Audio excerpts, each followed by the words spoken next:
শেষ পর্যন্ত বাংলাদেশের স্বাধীনতা ঠেকাতে না পেরে জাতি হিসেবে দুর্বল করে দেওয়ার ঘৃণ্য চেষ্টায় মঞ্চস্থ হয় ১৪ ডিসেম্বর। স্বাধীনতার মাত্র দুদিন আগে হত্যা করা হয় এদেশের মেধাবী সন্তানদের।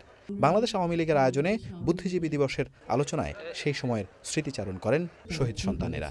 কে ছিল তাদের সাথে? কোনো শহীদের সন্তান তো তাদের সাথে ছিল না। শহীদ বুদ্ধিজীবী দিবস উপলক্ষে আয়োজিত এই আলোচনা সভার প্রধান অতিথি আওয়ামী লীগ সভাপতি ও প্রধানমন্ত্রী শেখ হাসিনা প্রশ্ন তোলেন, কিভাবে যুদ্ধাপরাধী, প্রমাণিত দুর্নীতিবাজ আর অপরাধীদের সঙ্গে হাত মেলাতে পারেন ডক্টর কামাল হোসেন। এ সময় যুদ্ধাপরাধীদের নিয়ে প্রশ্ন করায় কর্তব্যরত সাংবাদিককে ধমক দেওয়ার সমালোচনা করেন প্রধানমন্ত্রী। যাদের অপরাধ এবং দুর্নীতি প্রমাণিত তাদের সাথে ডক্টর কামাল হোসেন, মান্না, আমাদের সুলতান, আমাদের কাদের সিদ্দিকী সহ যারা একসময় নীতির কথা শোনাতো, তারা কিভাবে হাত মিলালো সেটাই আমার প্রশ্ন। এদের সাথে আজকে যারা হাত মিলিয়েছে তারা এ লজ্জা কোথায় রাখবে? আমার এটাই প্রশ্ন। তারা কি লজ্জা পায় কি পায় না? খামোশ বললেই কি মানুষের মুখ খামোশ হয়ে যাবে?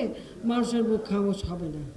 আমরা যখন দেখি যে মানবতা বিরোধী অপরাধী, তাদের আত্মীয় স্বজন, গ্রেনেড হামলার আসামির স্ত্রী বা তাদের আত্মীয় স্বজন বা এদেশে যারা মানে দুর্নীতিগ্রস্ত বা দুর্নীতিতে সাজাপ্রাপ্ত, তাদেরকে নিয়ে তারা নির্বাচিত প্রতিনিধি করবে, এটা তো জাতি আশা করে নাই, এটা তো দেশের মানুষ চায় নাই, এটাও মানুষ কখনো মেনে নিতে পারে না।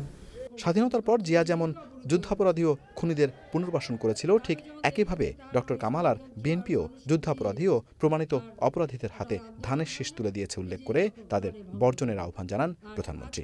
জনগণকে আরও সচেতন করা উচিত, যে ধরনের অপরাধীরা যেন কখনো ভোট না পায়। কাজে আমি জনগণের কাছে সে আহ্বান জানাবো যে এদেরকে কখনো ভোট দেবেন না। এরা মানবতা বিরোধী অপরাধী, এরা ২১ আগস্ট আইভি রহমানকে হত্যাকারী এবং আমাদের ২২ জন নেতাকর্মী হত্যাকারী, এরা দুর্নীতিগ্রস্ত, দুর্নীতিবাজ, এরা দেশে আসলে দেশের সর্বনাশ হবে এবং এরা ষড়যন্ত্রকারী।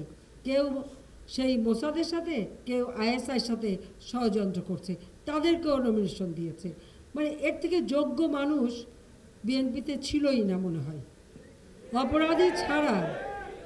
অপরাধী ছাড়া যোগ্য মানুষ তারা খুঁজেই পায়নি, নাকি অপরাধ করলেই তাদের কাছে যোগ্যতা বাড়ে, সেটাই আমার প্রশ্ন।